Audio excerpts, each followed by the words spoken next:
Inflation is a quantitative measure of the rate at which the average price level of a basket of selected goods and service in economy increases over a some period of a time. ठीक है, inflation का basic मतलब ये होता है कि जो rise होता है प्राइस और गुड्स एंड सर्विसेज के, ठीक है, over a period of time, मतलब एक पीरियड ऑफ टाइम में, जिससे कि उससे क्या होता है ना कि due to which each unit of currency has a less purchasing.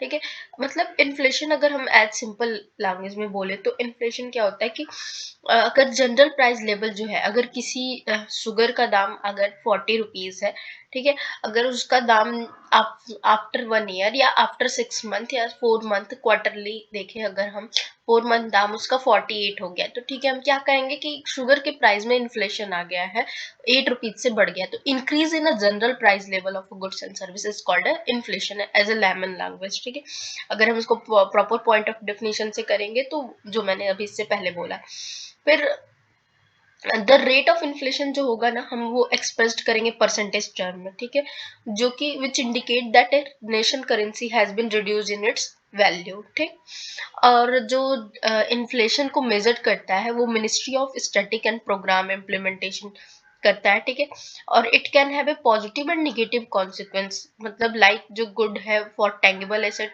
But has a negative effect on a cash holding. ठीक, और इन्फ्लेशन का जो अगर कहें तो बेसिकली अगर हम इसको अगर पूरा सम अप करें तो a rise in general level of price, a sustained rise in general level of price, मतलब एक कंटिन्यूअस परसिस्टेंट इंक्रीज जो होगा।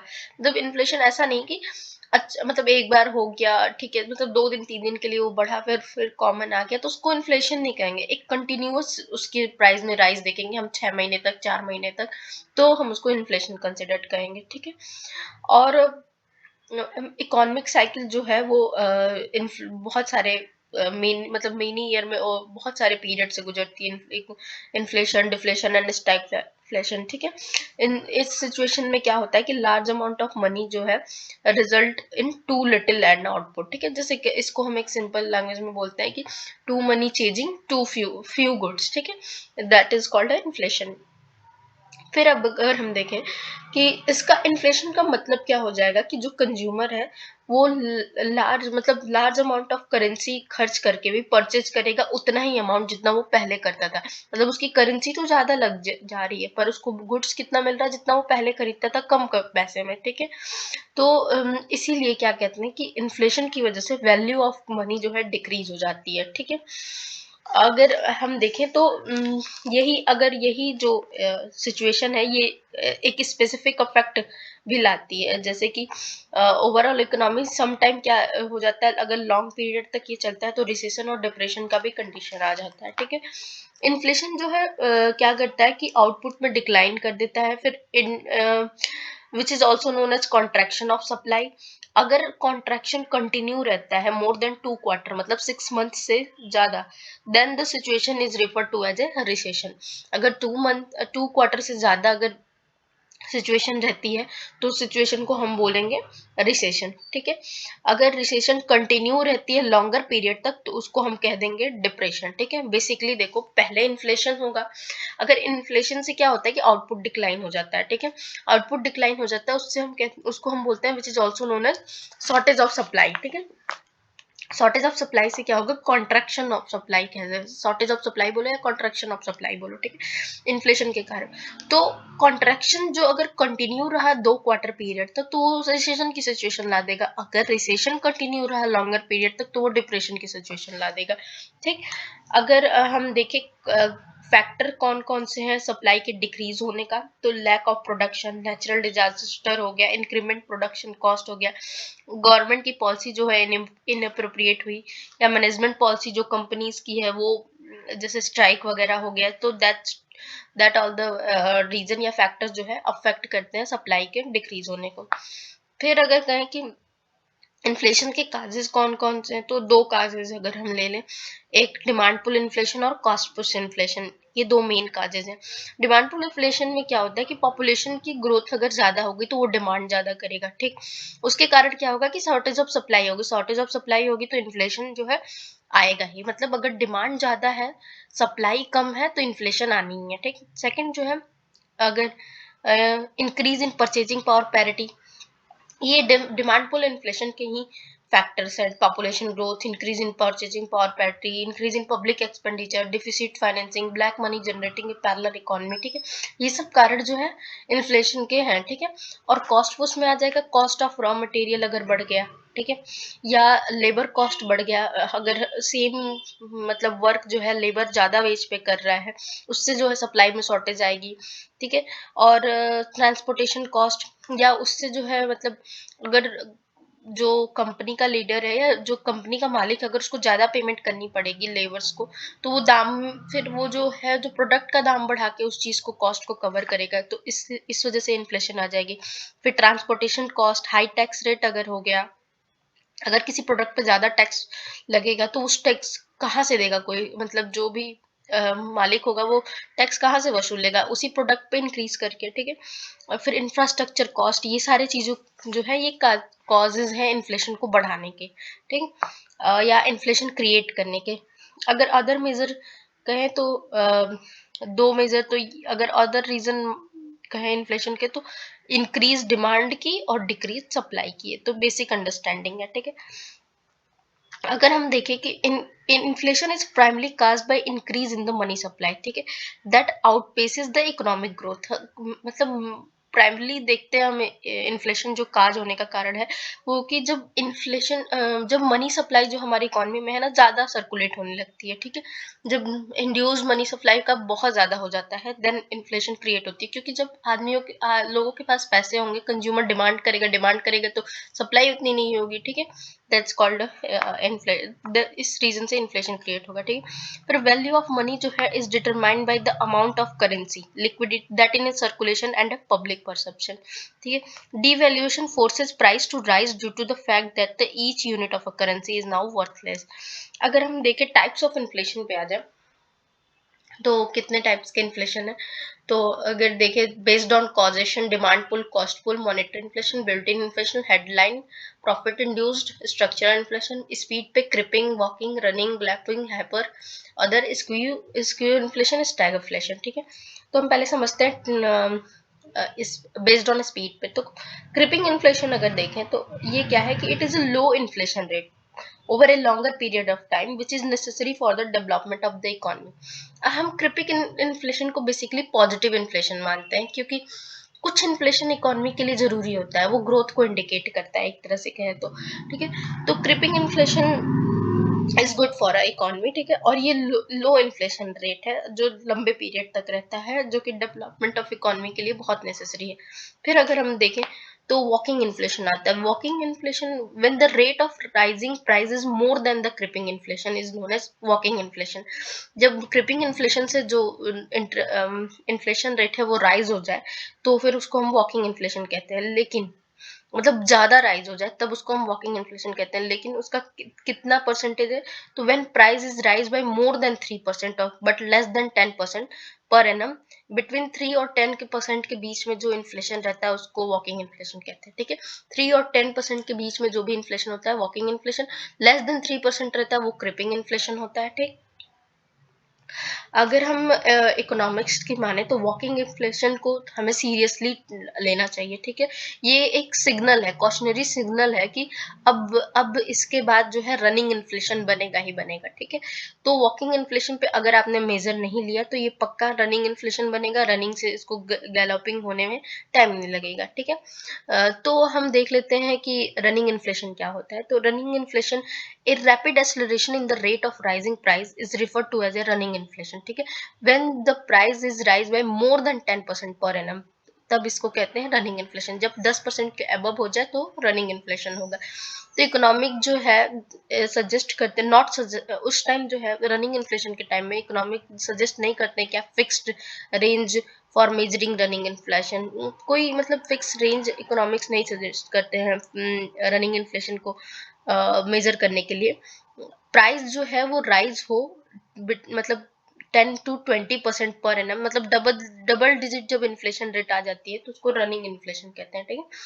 तो हमने पहले देखा क्रिपिंग जो है लेस देन 3%, वॉकिंग जो है 3 to 10% हो, और रनिंग जो है वो आपका 10 to 20% के बीच में हो या मोर देन 10%, ठीक है। अगर गैलोपिंग इन्फ्लेशन को बात करें तो गैलोपिंग इन्फ्लेशन जो है वो 10 to 100% के बीच में रहे तो वो गैलोपिंग इन्फ्लेशन हो जाती है, ठीक है। वो बहुत सीरियस कंडीशन हो जाएगी इकोनॉमी के लिए, ठीक है।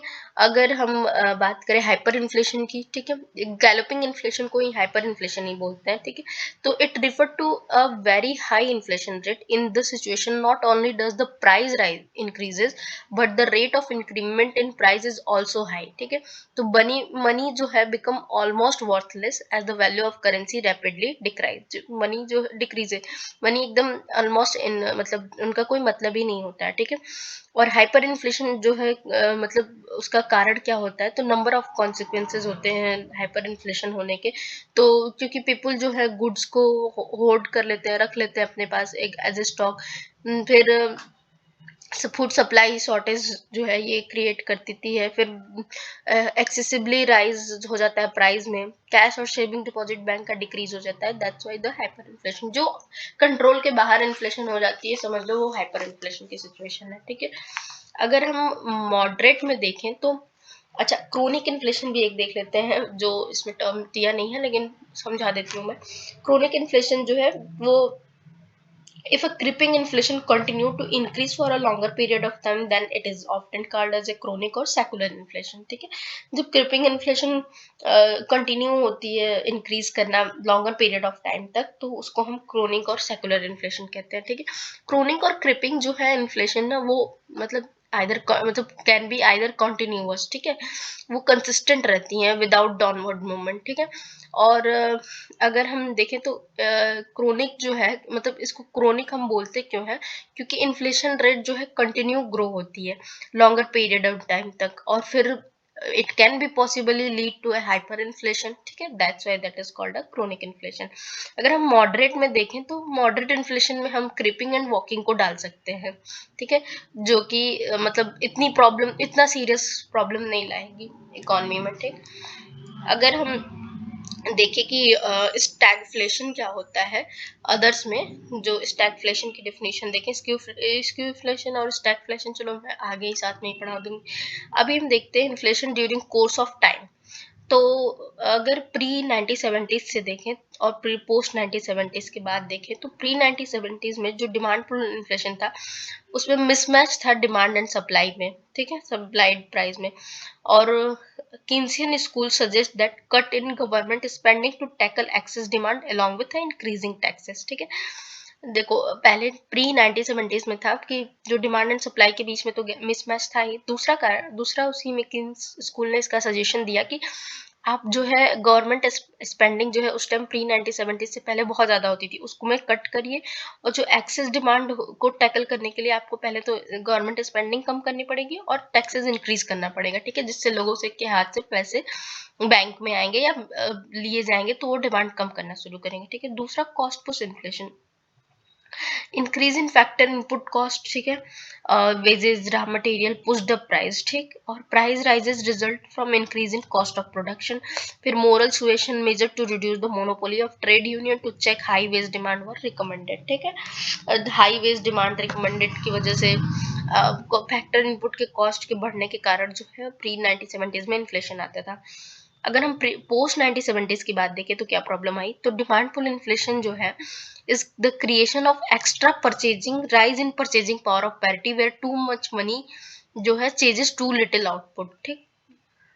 क्या हुआ कि पोस्ट 1970 के बाद लोगों की परचेजिंग पावर पार्टी इतनी बढ़ गई कि मतलब लोग जो है ज्यादा मनी खर्च करते हैं थोड़े गुड के लिए, मतलब एक सिमिलर गुड एक ब्रेड का प्राइस अगर कोई 20 रुपए में खरीदना चाहे और कोई 50 रुपए दे रहा है उसके लिए, सो दैट इज द मतलब that is the reason that post 1970 में ये इन्फ्लेशन के कारण बने। फिर कॉस्ट पुश इन्फ्लेशन में जो था कॉस्ट पुश इन्फ्लेशन का कारण देखे पोस्ट 1970s में, तो cost push is financed by extra money created by government, ठीक है, जैसे कि veg revision public burrowing printing of currency etcetera, जिससे कि हमारा मनी जो है मनी फ्लो इंक्रीज हो गया है इकोनॉमी में और हमारा कॉस्ट पुश इन्फ्लेशन क्रिएट होता है पोस्ट 1970s, ठीक है।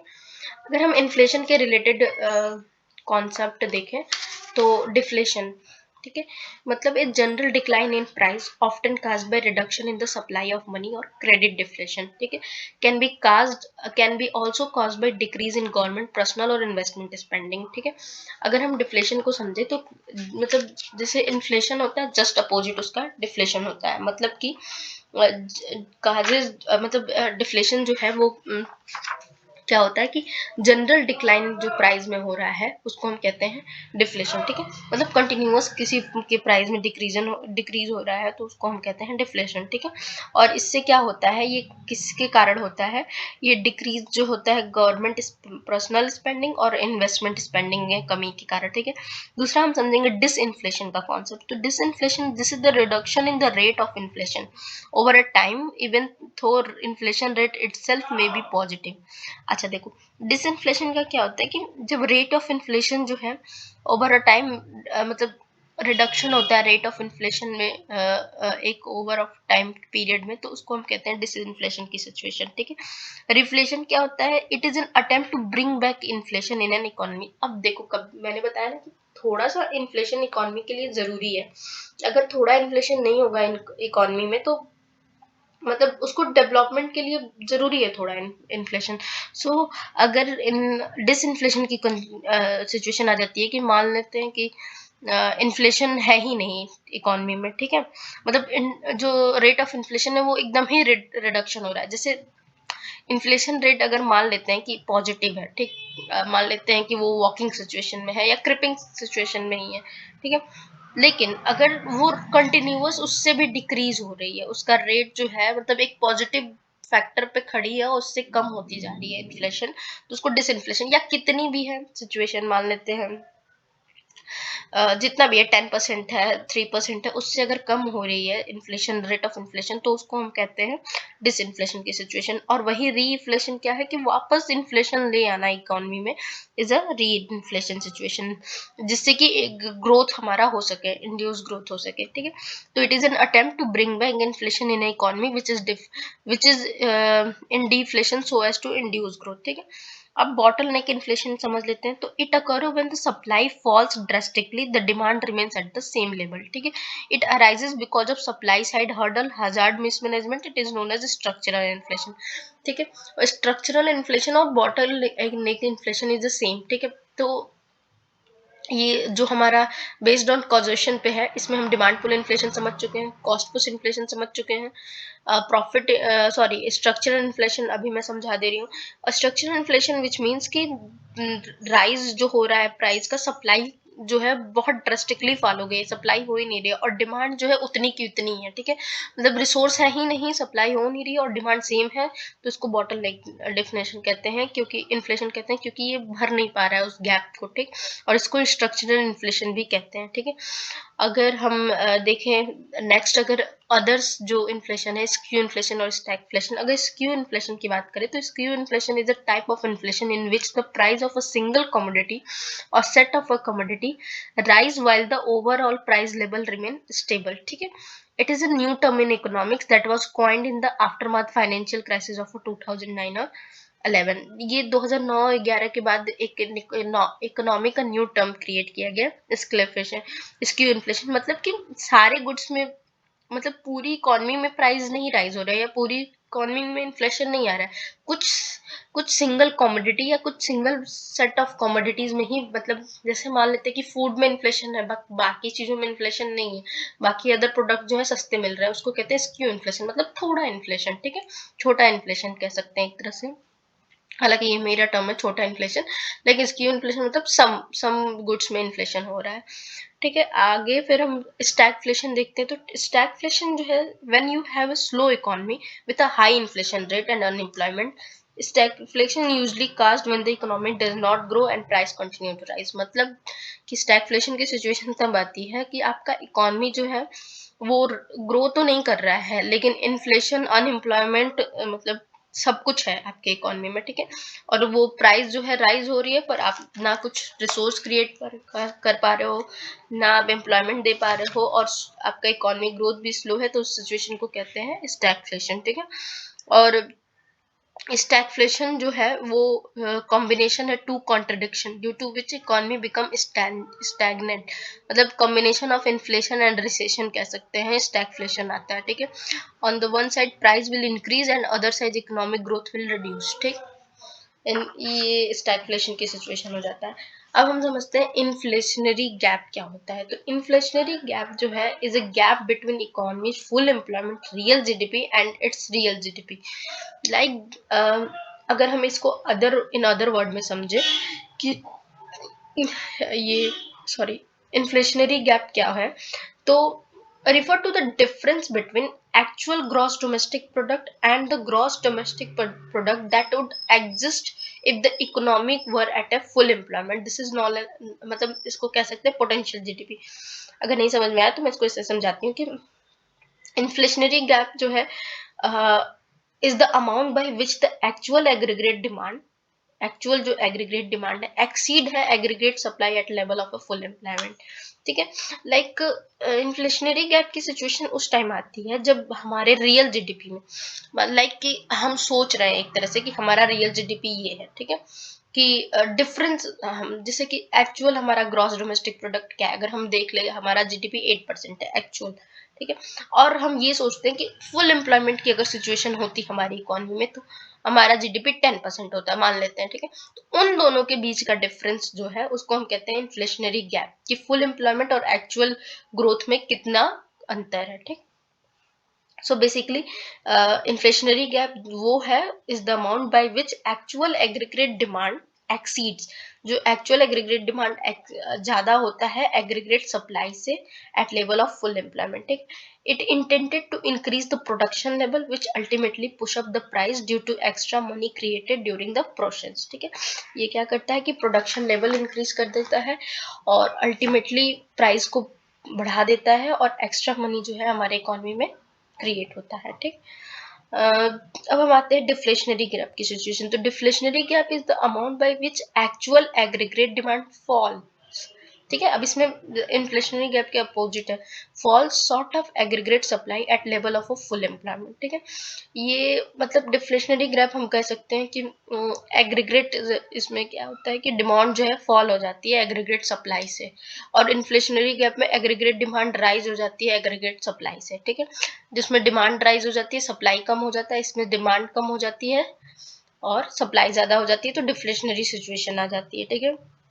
और ये क्या करती है कि मोर प्रोडक्शन को जनरेट करती है कंपेयर टू डिमांड, ठीक है, और इससे इकोनॉमी जो है स्लो डाउन होती है। फिर हम इन्फ्लेशन टैक्स अगर समझे क्या होता है, तो inflation tax it term use to describe the negative impact of inflation, ठीक है।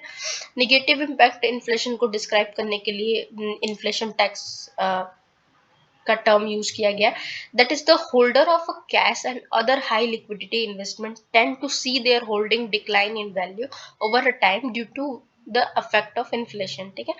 मतलब वो देखते हैं कि जो उनका कैश है या कोई भी लिक्विड इन्वेस्टमेंट है वो टाइम के साथ जो है इन्फ्लेशन के साथ जो है वो उनकी जो है उनकी वैल्यू डिक्रीज हो रही है, ठीक है। उसके कारण क्या होता है कि पर्सन जो है वो अपनी मनी को सेविंग अकाउंट में, मतलब who keep their money in saving account may not save in as much, ठीक है, पहले जैसा सेव नहीं करता है, ठीक है, क्योंकि वो समझता है कि सेम ही तो मतलब बात है कि फिर वो डिक्रीज ही हो जाएगा, उससे कोई फायदा है नहीं, तो दैट्स वाई, ठीक है। तो that is called inflation tax, ठीक है।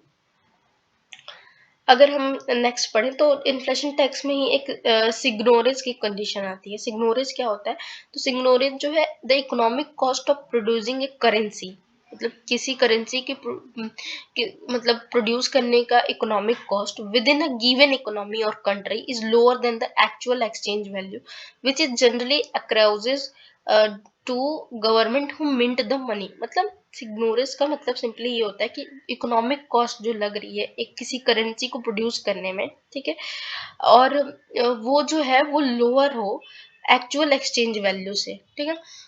वो जो मतलब अगर हम एक बात सोचे सिंपली सिग्नोरेस मतलब कि 2 रुपए का अगर सिक्का बन रहा है तो उसके बनने का कॉस्ट उसकी वैल्यू से कम हो, अगर मतलब एटलीस्ट वो 1 रुपए में बना हो तभी तो हमारा मतलब उसी को हम सिग्नोरेज बोलते हैं, ठीक है। उसके मिंट का कॉस्ट मतलब उसके बनने का कॉस्ट उसके मेन वैल्यू से कम हो, ठीक है। Sustaining government expenditure and public expenditure at the cost of people income is called seigniorage. ठीक है, नेक्स्ट वीडियो से हम पढ़ेंगे calculation of inflation. Thank you.